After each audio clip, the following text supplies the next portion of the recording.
Smasho here, and welcome to the Daily Space Weather. We've got, of course, the most detailed imagery you'll find anywhere low the world of the closest star. We'll do a cosmic ray update today, meteorology segment, and lots more, as is the regs, as you may have come to expect from the Smash News Network least busted name of news. That's the last 24 from SDO. Also the last 24 from SDO, and we've got sunspot development. We'll have a higher sunspot number than yesterday. We did see a large C-class flare from this group up here, which rapidly developed. That's yesterday plus today from SDO. The solar intensity gram. So sunspot number to rise here today. Here is the colorized magnetogram.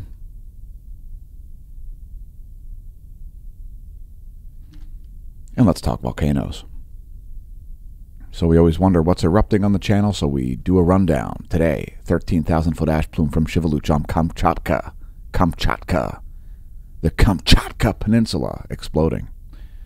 Popocatépetl exploding, flight level 210, it's a 21,000-foot ash plume. Fuego exploding, flight level 160, it's a 16,000-foot ash plume. Sangay exploding in Ecuador, as well as Revenador. 25,000-foot ash plume over Sangay, 15,000-foot ash plume over Revenador, it's a flight level 150. There was one large quake over the past 24 hours. There's your 90-day bar graph. The largest quake was the 6.9 here off of the coast of Indonesia. There's a location of that quake. That came in at 1337 leap time yesterday. 1337 universal time. Oh my God, it must have been an elite quake. That 1337 reference is for all of my gamers out there. Quake swarm in southern Alaska as well. Leave us a comment if you felt a quake in Alaska. Also a 4.5 off the coast of Oregon. A 5.0 quake there, baited China. That quake was baited China, okay? They were probably trying to sell knockoff Callaway golf clubs, okay? And then a directed energy weapon put an end to that. Put the kibosh on their stolen U.S. intellectual capital, okay? Make sure you follow me on Twitter. We haven't been banned from Twitter yet. Also, southwest of Africa, we have a 5.5 near the Antarctic African plate boundary. Philippines had a 5.1.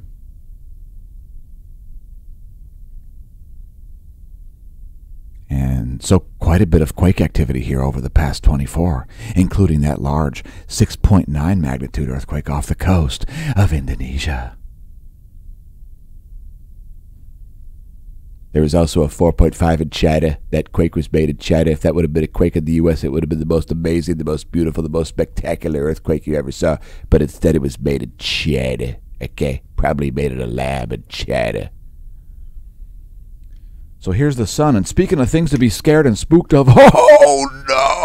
Oh my God! Whew. I almost put a mask on there. Oh. Thank goodness. So back to space.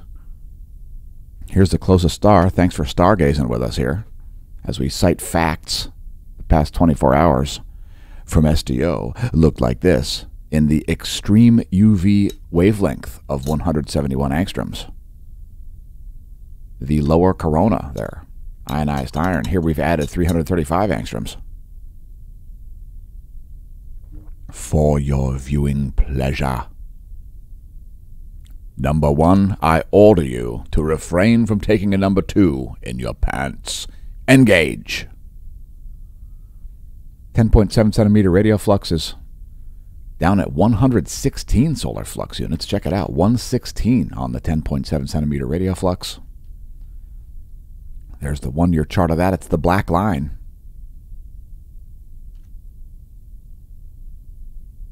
Space weather enthusiast dashboard calling for some geomagnetic storm conditions late tonight.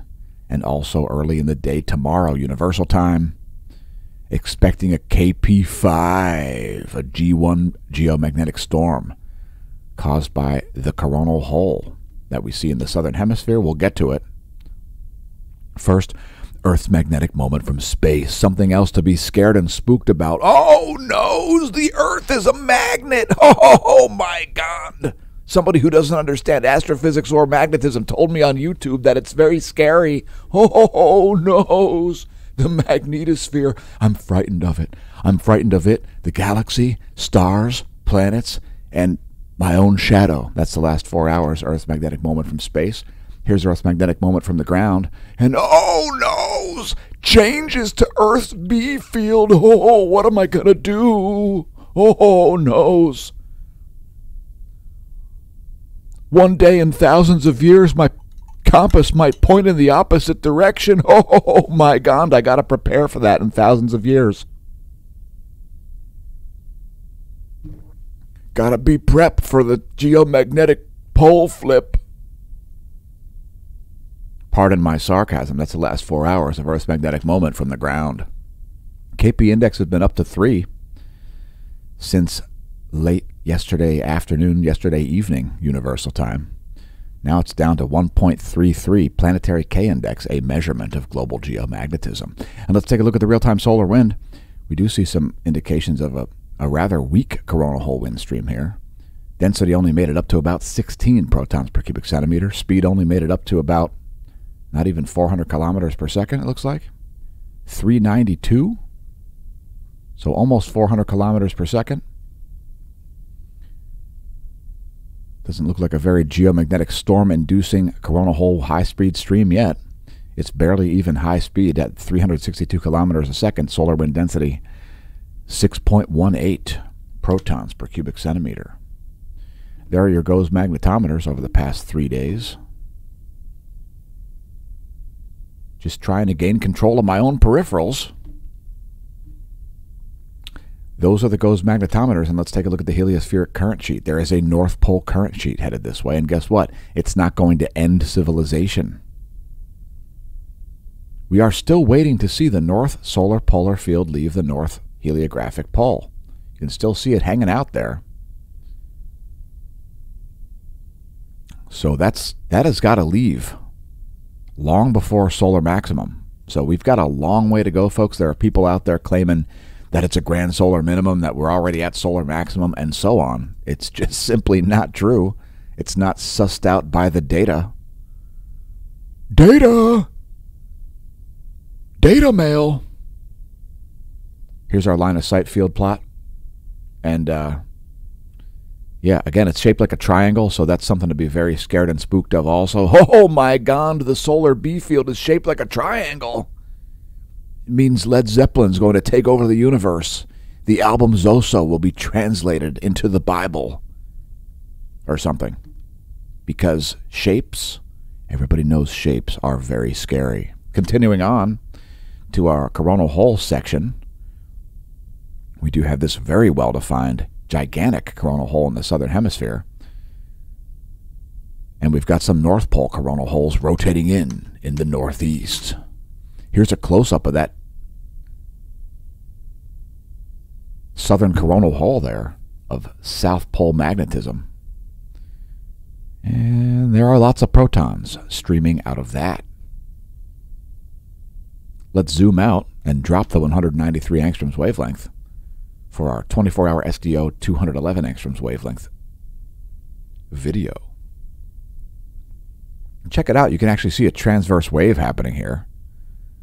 You'll see a wave propagating out of this area right here during one of those solar flares. Actually, multiple flares there, causing a wave to spread across the surface of the sun.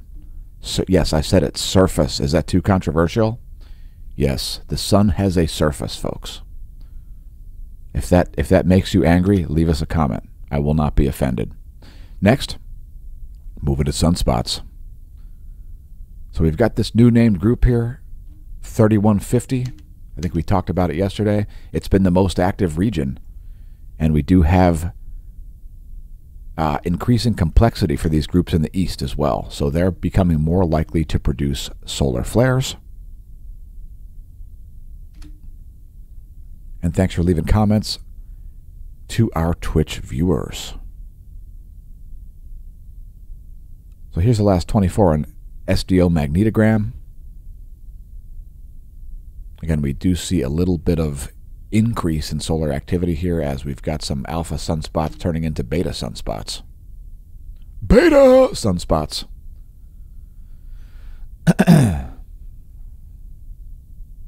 So yeah, at least two of those three groups in the east have gained some complexity, and that group in the northwest has grown also. So likelihood of solar flares goes up a bit here since yesterday.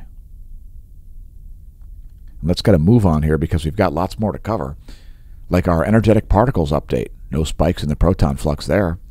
And let's talk about some even more energetic particles, cosmic rays. So you may know what cosmic rays are, maybe not. Maybe you're a new viewer to the channel. Cosmic rays are high-speed, mostly hydrogen nuclei, but also other heavier elements like helium nuclei and other heavy elements on the periodic chart. They're flying through space right now, all around, at nearly light speed, at a significant percentage of light speed, and when they strike the Earth, they create secondary particle showers, they create isotopes, they smash into things, and we measure that. It's called cosmic ray flux. And so, we're looking at some cosmic ray flux data here from DOMB Antarctica. There you can see over the last 30 days there's actually been an uptick in cosmic ray flux on a 30-day basis. Here's DOMC Antarctica, showing a small uptick there as well at DOMC. Now, the most interesting one on this station is Oulu. That's Oulu, Finland, by the way, going way back up north. And you notice the lowest that we've ever measured cosmic ray flux was around 1991. There's the lowest level. Solar activity was very high then. The highest cosmic ray flux we ever measured was around 2009 to 2010, right in here. I would also note that the Earth's thermosphere was colder at that point in time, and the solar minimum was deeper in that there were less sunspots at that solar minimum than there were at the solar minimum transition between solar cycle 24 and solar cycle 25. So this is the transition between 23 and 24. That is the solar minimum, and that is the deepest minimum on record. The minimum since then, not as deep. Continuing on to get back to Oulu, remember folks, cosmic ray flux is inversely proportional to solar activity. So looking at Oulu, we see pretty much flat there at Oulu. No significant change at the Finnish cosmic ray neutron monitor. Next, we're going to head way down south to the land of Mexico and see a minor uptick over the past 30 days at Mexico. Next, a little farther north, here is Athens, Greece. And we see it's pretty much flat there at Athens over the past 30 days. And last, we'll look at Apatity in Barentsburg. So let's see here. Apatity showing a small downtick. Barentsburg showing flat. So we're seeing basically flat levels here worldwide as far as cosmic ray flux, and let's talk about solar flares. Remember, don't get them confused. Solar flares are photons, coronal mass ejections. Like cosmic rays, are protons. Largest flare of the past 24 hours just occurred just a few hours ago. It was an C8.4 class flare, a C8.4, and it came out of New Region 3150 rather. 3150 is where most of the activity has been in the past 24 hours. Some great imagery from SDO and 94 angstroms. Let's take a look at 304 plus 131. By the way, there is a CME happening right now. If you look up here, you'll see a filament kind of headed off to the west. That's actually propagating as we stream the video.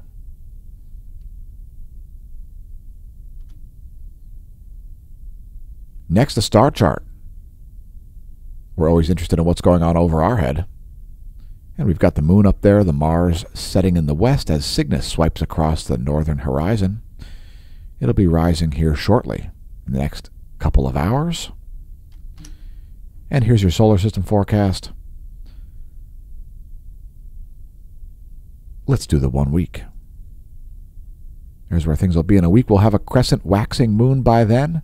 Keep in mind this diagram is not to scale. Those objects are very far apart from each other. Next, looking at some coronagraphs. As we have had a number of CMEs, are they earthly directed? Well, the answer is I don't think so. And I'm definitely not scared or spooked. Even if they were directed at the Earth, I still wouldn't be scared or spooked because the sun's not going to kill me. So, continuing on here, here's today's coronagraphs. The previous was there's yesterday's. We've only got 39 frames there from GMU. That's George Mason University. And here is today's imagery. It's 25 more frames. Some spectacular looking CMEs there. They do not appear to be earthly directed either. Let's take a look at stereo A at Lagrange 5 and the Soho Lasco C3 at Lagrange 1.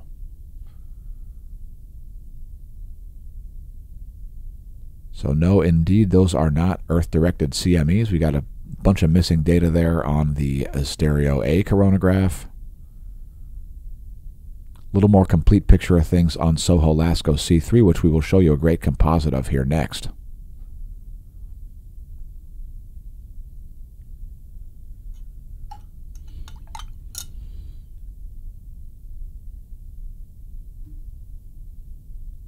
By the way, those planets on that pane on the right, those are Venus and Mercury, if you're wondering. There's that CME propagating. Again, there's another one going on right now. Here's a 24-hour video. There's some missing data there as well. Here's a full zoom out.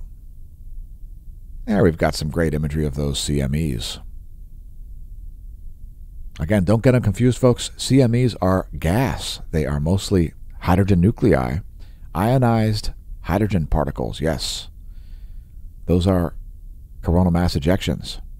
Solar flares are X-rays, photons, completely different.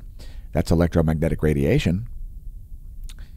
And coronal mass ejections are matter, gas, completely different thing. Think of a flashlight. That's like a solar flare, except at a different wavelength. Think of the wind blowing. That's matter. All right. Condensed matter matters, folks. All right, continuing on, here is our filament view. And we've still got dozens of filaments here on the Earth side of the solar disk. Great imagery there of this prominence happening up in the northwestern limb. And likelihood of additional coronal mass ejections remains at nearly 100%. So we realized a couple of years ago that we could forecast coronal mass ejections, but nobody was interested, so we stopped doing it because if it doesn't make dollars, it doesn't make sense. Anyway, here's the last 24 and 304 angstroms. Once again, thanks for stargazing with us here as we bring you the most detailed imagery and comprehensive space weather the world has ever known. And next we're getting to the GOES 16 SUVI because we're seeing this CME happening. That's the last about 2.5 hours. And this is usually the view that we stream on the Twitch channel, twitch.tv/smashomash. Install the mobile app. It'll actually alert you when we go live, unlike certain junkware apps that are barely functional. You see, gamers cannot tolerate barely functional software because they won't be able to play their games. Gaming is really the frontier of computing, as it has always been. Or you could say warfare, but in any case, bonus features are as follows. No satellite charging hazards. Electron flux here at kind of low levels. That is typical of a coronal hole high-speed stream, but we ain't got no coronal hole high-speed stream yet. It's just barely anything. There is the electron flux forecast model. And no arguments there. If we really do get hit, we can expect to see a little lower levels than we currently have, so I would tend to agree with Noah there. And there is the 1-year chart to put it in context. We'll take a look at the F ionosphere layer. By the way, we've got large electron anomalies in the total electron content. Before we get to that, we're going to look at the ionosphere layer. So here's the ionosphere layer located at about 300 kilometers of altitude. That is where the F layer is located. And we're seeing lots of low-frequency anomalies here over the northern hemisphere once again. Once again, we are seeing low-frequency anomalies over the northern hemisphere, yeah? Here's the anomalygram if you didn't believe me.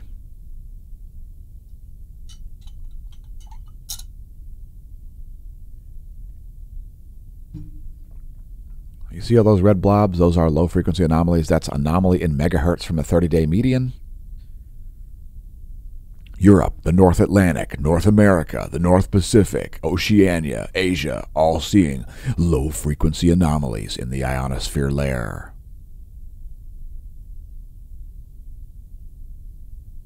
If there's any predictive value to it, we've showed it to you on the channel. Deal with it as you may. There's the latest image, 11:30 universal time ionogram, 11:30 universal time anomalygram, and let's talk about the total electron content. It's literally the free electrons in between your GPS satellite and your handset. That's about a 12,500 mile distance from the inner portion of the outer Van Allen belt to your handset. And that's what's represented in this imagery. And we've got huge electron anomalies here. High electron counts over North America. So we'll let that play through a second time here so you can let that stink in. A new world odor. A lot of electrons there over the North American continent.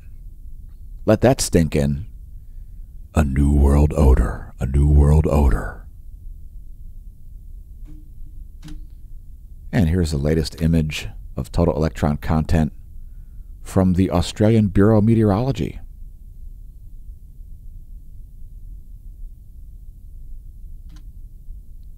And let's continue on to our latest solar intensitygram and latest colorized magnetogram before we show a little bit more solar imagery and get into meteorology. So here is the latest full disk view. Again, we've gained complexity in this sunspot group, We've seen growth in this sunspot group and gained complexity in this sunspot group. So it is a uptick. It is an uptick star-wide since yesterday. Likelihood of solar flares goes up. Sunspot number will rise as well. Radio flux will probably increase also today. And let's look at iron star. So here's yesterday plus today.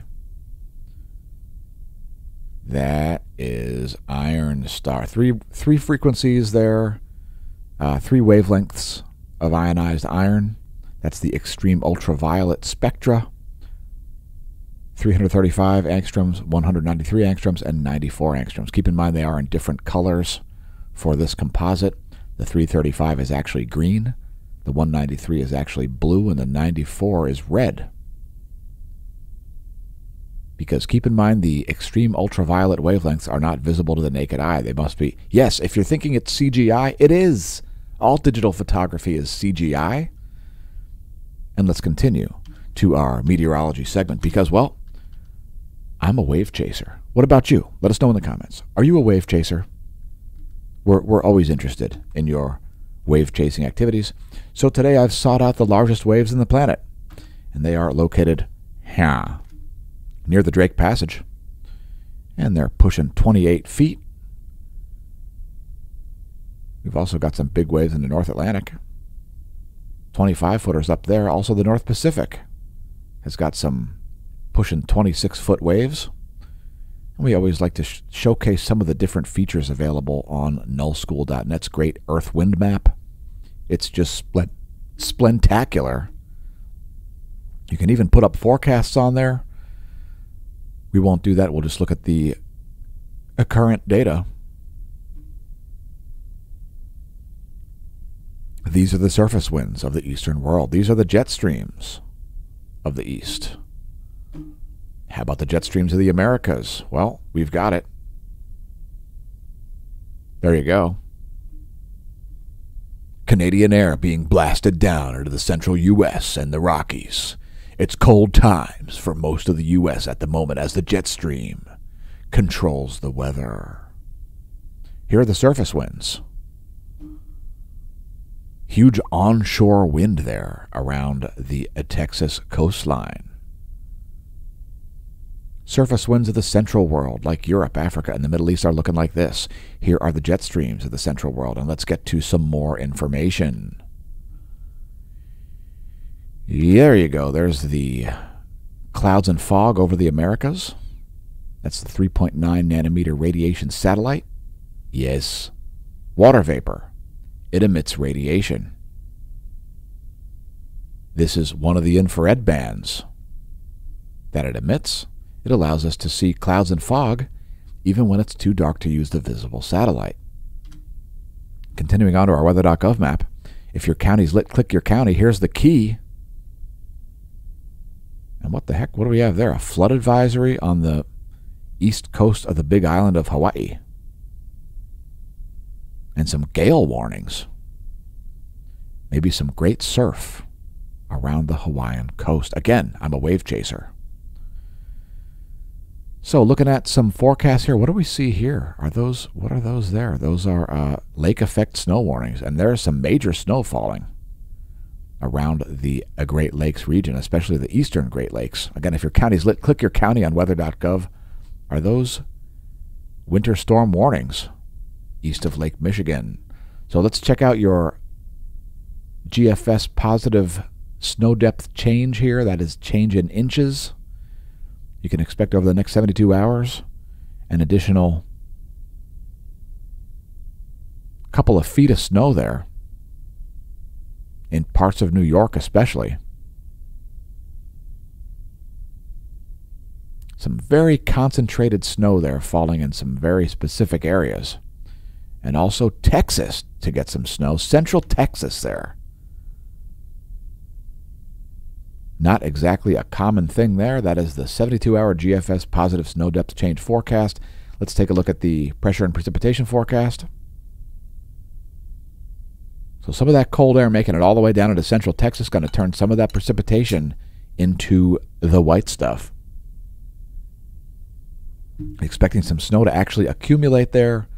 And let's take a look at the temperature anomaly forecast. There is your 72-hour temperature anomaly forecast in degrees Celsius. And quite a few cold areas, some anomalously hot areas as well. We just cover all of the facts on the channel. I have zero bias. I'm a fan of just about nothing. I'm a fan of the truth and facts. That's pretty much about it. And let's continue on. So here is our windy.com, and let's actually zoom in on this area here. We're going to show the European forecast for these specific regions. I want to see if the European forecast is going to show a little more snow than that. And it looks like it's not showing that extreme. So that's the Euro forecast. GFS forecast not available for snow depth.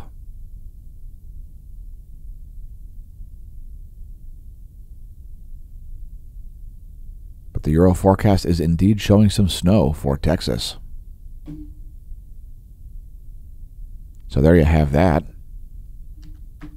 That's the snow depth forecast. And here is our lightning mapper.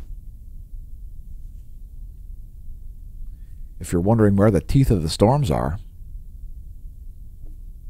that should give you some idea. And the data's looking jacked up. Let's go to the real-time lightning map. Western Mediterranean seeing some thunder and lightning. It's probably because Zeus. Lightningmaps.org next time you hear thunder. We've got some lightning cells in the Gulf of Mexico there.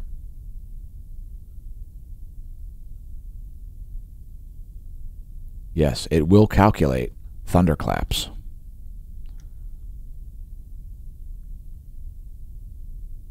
Convince the natives that you're Zeus or perhaps Thor, depending on what part of the world you're in. Next, vertical motion of water droplets in the air column. That is the Doppler radar. Ground-based systems. Radar.weather.gov is the URL. And here's real-time, not real-time, this is satellite imagery. That's the 3.9 nanometer radiation map for the lower 48 there, showing clouds and fog. Lots of low clouds over the Gulf. Here is water vapor. Hopefully that clears things up. It's time to close this thing out. Thanks for tuning in. Congratulations on realizing the channel exists. There is the Doppler radar. Once again, there is the shortwave radiation map showing clouds and fog. And there is water vapor. And this time we placed all of our self-promotion at the end of the video. So if you're interested in supporting the channel, make sure you press like and subscribe. Consider becoming a Smash Team member at smashomash.com/SmashTeam. Thanks to our Smash Team members, there is a credit crawl coming back, I promise. It's just that I've been working 60-plus hours a week since October 15th, and that has created a little bit of difficulty with creating additional content for you, but don't worry, it's coming back. smashomash.com/SmashTeam never went anywhere. It launched just last year in October of 2021. Join at the gold or silver level to support the channel. You can find our links there, like link to our Hemp Lucid shop. So check that out. The Black Friday sale continues at Hemp Lucid. Only the best. It's only the best. It's better than all the CBDs. So check those out. Also lots of other products like reishi mushroom products. Check out our merch. You can find it on the homepage at smashomash.com, as well as links below the video. Today's featured product is Mensa, Make Earth Not Suck Again.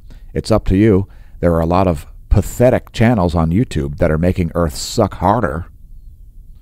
And of course, many bureaucrats at both the corporate and governmental level that are making Earth suck much, much harder. We're trying to make Earth not suck again, because the way to get out of any hole, the first thing you do, folks, is stop digging.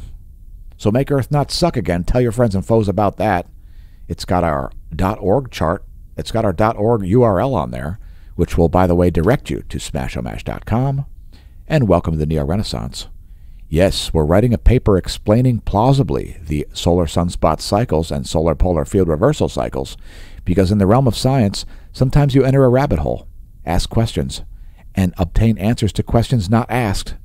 And also, instead of obtaining answers to questions asked, obtaining more questions. So that's sort of a normal thing. You can also find the link to SureMed there on the homepage at smashomash.com. Don't forget to follow us on Twitter. If you want to improve your health, you can find a link to the SureMed site also on Twitter. So follow that link if you like. Improve your health with a SureMed membership. Improve your understanding of facts with a Twitter.